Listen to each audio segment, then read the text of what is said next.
বর্গীয় জ এবং ইয় আমরা যারা খুব ভালোভাবে দিতে পারি না তাদের জন্য।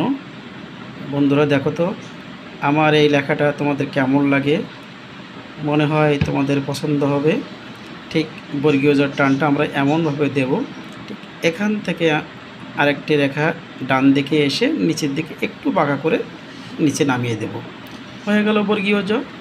ঠিক আছে বন্ধুরা, এবার ইওটা ঠিক নিচ থেকে শুরু করে আমরা উপরে উঠব, ওঠার পরে আবার নিচের দিকে চলে এসে এমনভাবে একটু বাঁকা করে উপরের দিকে উঠিয়ে দেব।